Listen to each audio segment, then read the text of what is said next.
Well, we've just begun to engage in that process, and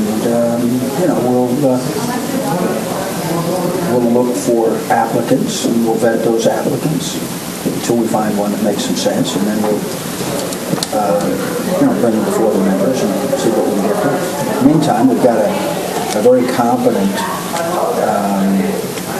chief financial officer here, who you just observed is stepping into the role on an interim or acting basis.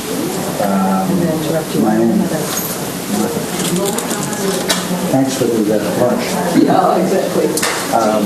The other thing you should take account of is that the way we're organized now, I'm the chief executive officer as well as the chairman, as opposed to a non-executive chairman.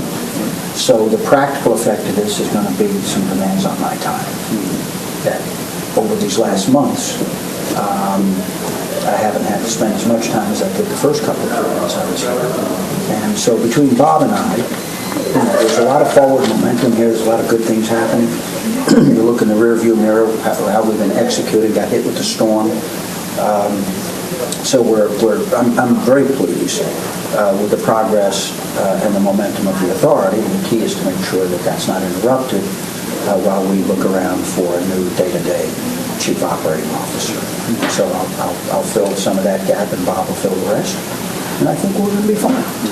Now, the bond offering that you were discussing today, is it effective in any way by this change in No. the leadership?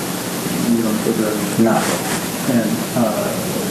And that's an informed judgment and dialogue with the bankers.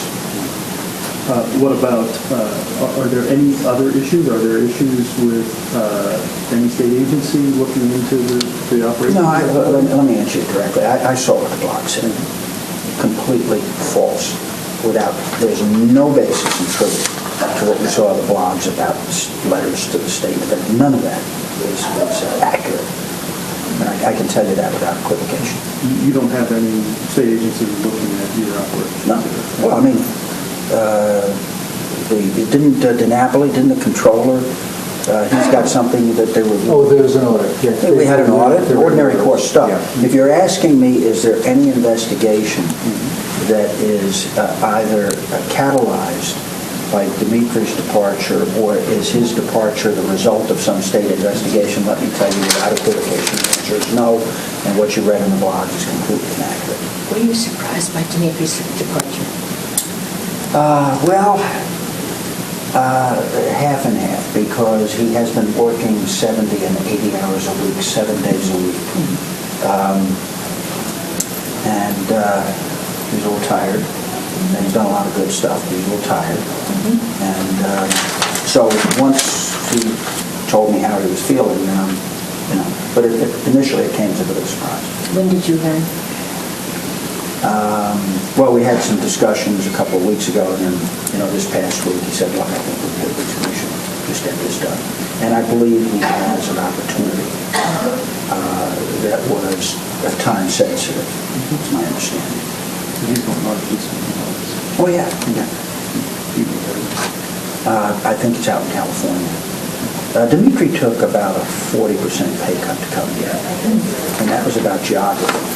He's a pretty successful guy in his own right, and I think that the combination of the hours in an operating job as opposed to an advisor and it's general counsel to the governor of California, to Mickey Cantor, who ran U.S. trade for President Clinton. The difference in the nature of the responsibilities, I think, had some influence on it, and of course the opportunity to get back into the private sector. So a combination of things, but people resign. Good, thank you. I know, I'm late. Okay. You got me.